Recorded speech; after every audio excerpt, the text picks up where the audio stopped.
Okay. So our last act before the break. Um, our next guest is one of Ireland's best known performers. He's been at the helm of a band called Bell X1, one of Ireland's most popular bands. He's been at the helm for quite a long time, actually. I think it's 7 studio albums. Yeah. So you know him as a singer-songwriter. Other people know him as a friend and neighbour.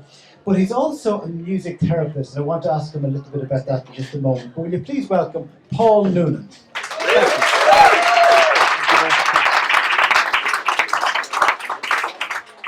Actually, yeah, we'll start.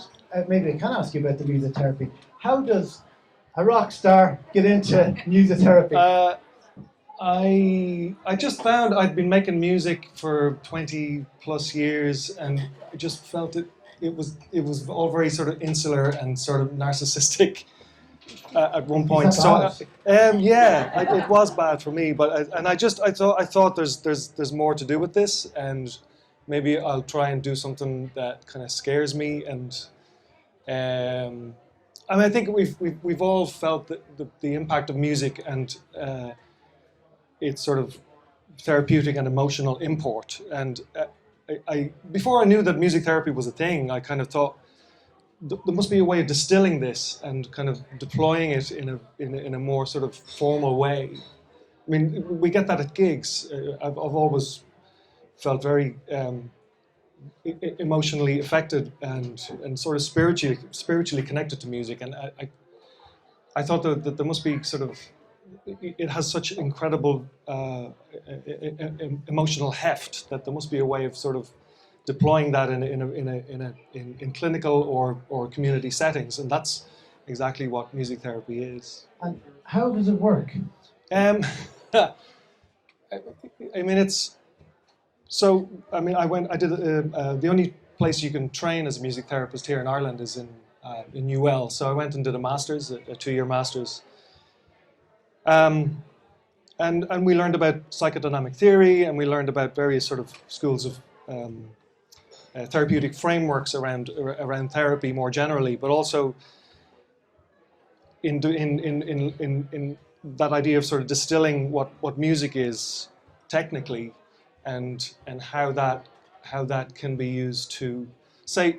What kind of patients do you work with? Right. Okay. So I work 2 days a week. I work in 2 schools in the inner city, working with very young children who've come from very adverse home situations, and they would have a difficulty with emotional regulation. They would have attachment issues, and the music is almost secondary. It's sort of about creating a relationship with them and allowing them to express themselves. Be that lash the shit out of a drum kit for half an hour, or write a song that speaks to their experience. So yeah, it's beautiful work. And is it always young children and let's say no, less affluent areas? Yeah, no, I have 2 men in a nursing home living with dementia, and music it takes them back to very specific points in their lives. Certain songs do, and while they may be sort of otherwise untethered from reality, and it's been shown that, I mean, part of why I got interested in it as well, or part of the reading around it, was a book by the neurologist Oliver Sacks. He wrote a book called Musicophilia, which is about music and the brain. And we can see from brain imaging how music stimulates the brain, and how music can kind of reconnect and repair areas of the brain, say with acquired brain injury or dementia itself. So you have to forgive my ignorance in this, right? So I'm picturing you going into a nursing home. There's a man in the chair who's got dementia, yeah, and you've got your DVD player, and you play a song for him. No, I bring the guitar, and I kind of would have spoken to relatives and loved ones, and learned about his or her music preferences, and like little portals to their lives through song, playing songs, familiar songs, and also writing songs with them. So it's like a personal Paul Noonan concert. No. That's one thing I had to really unlearn. It's not about me. It's not a performative thing. It doesn't matter the quality of what we make together. It's about that process of making it. So I really had to sort of stop myself going for certain levers that I would normally go for in terms of like performance, but because it's about whatever it takes to create that connection. It's not a performance. So if the person liked Simon and Garfunkel Yeah. in their younger days, do you start playing Yeah, the Boxer? The Boxer, Sound of Silence is always a good one, but yeah, I mean, and we would talk a lot around the song and around associations that somebody might have with the song, and also it leads to tweaking the song lyrically or in some way that speaks to their life, and then even maybe writing a completely new song together that speaks to their life and where it's led. Oh. Yeah. My God. You know, yourself and Gerry could get together. You know, between the bread and the music, there's a lot of therapy going on here. You know? Yeah. Anyway, you're not here just to talk about that.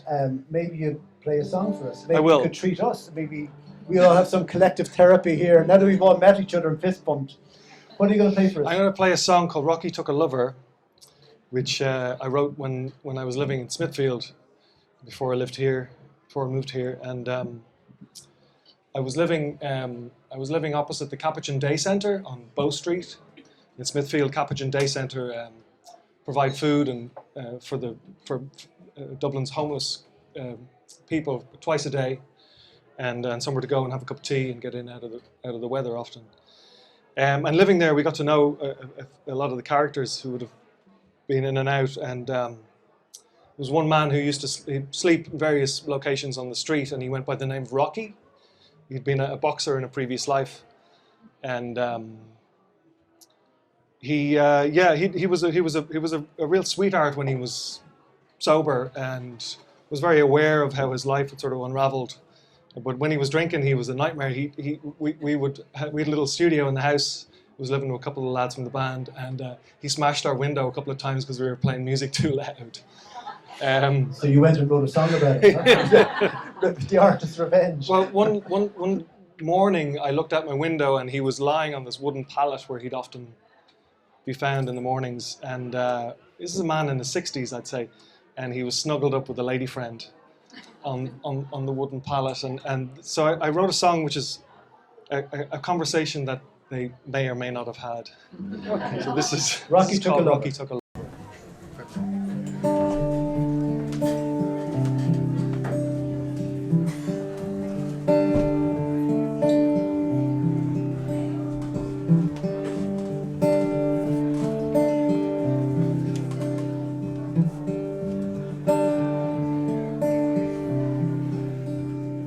You said I want to shine in the eye of Orion, but I drove my soul through the black hole. She said, it's a wonderful way to wake me, but you weren't so nice last night. You're such an asshole when you're drunk. And he said, at least I'm okay in the mornings.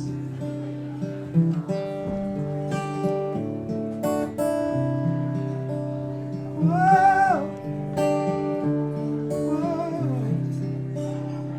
He said the three wise men came a long way, following that pinhole in the sky. Oh yeah, that one right there. She said, I don't believe in any old Jesus. If there was a God, then why is my arse the perfect height for kicking? And he said, I'll shine for you. He said, I'll burn for you. He said, I'll shine for you.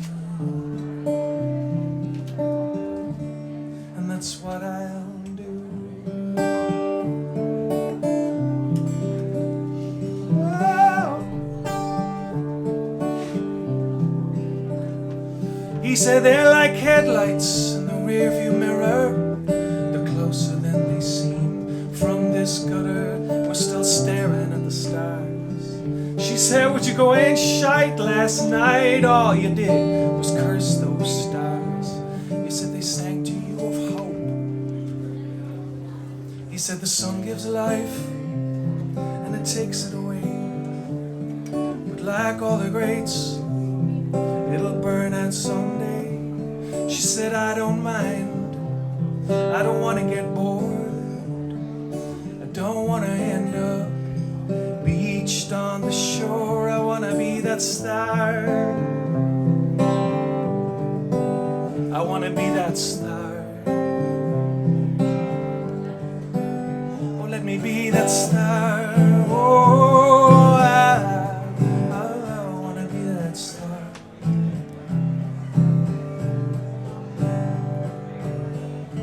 'Cause then I can shine for you, and then I can burn for you. Then I can shine for you, and that's what I'll do. Yeah, that's what I'll do. And then he said, those were days of roses, poetry and proses. All I had was you, and all you had was me. All I had was you, and all you had was. That's what I'll do. Yeah, that's what I'll do. That's what I'll do. That's what I'll do.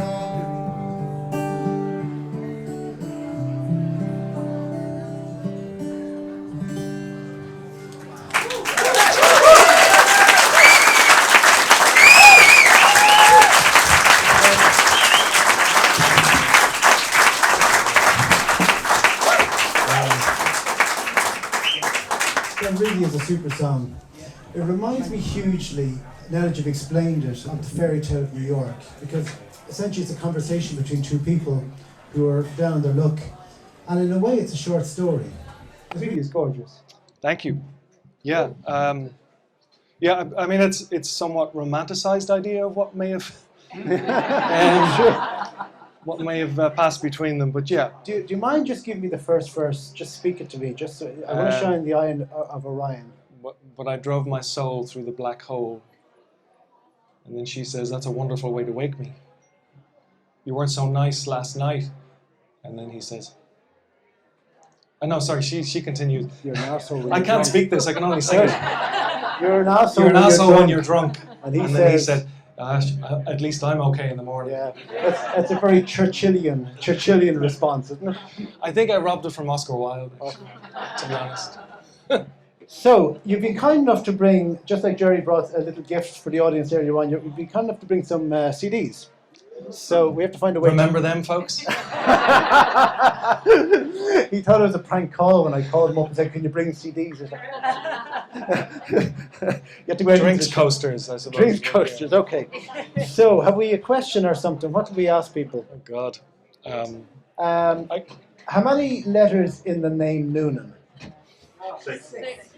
Francis, you're always good at these sort of things. How many letters in the word Paul? 4. We'll go here with Cash. Before I give them all away, actually, tell us about this CD. Blue Lights on the Runway. Recorded in a stately home in Westmeath. It was a good time. Good time. Okay, anybody like a good time CD? Well done. Especially yourself, who's been standing outside. Any of the other people here who were standing outside and couldn't get in? You will be standing outside. Any of your friends in? Is it just yourself? Well, just me got in. Just you. Here, that's No. Is it? Give that to one of your friends as well. And for being a cheeky monkey, Brian, you're such a bold lad. Oh, there you go.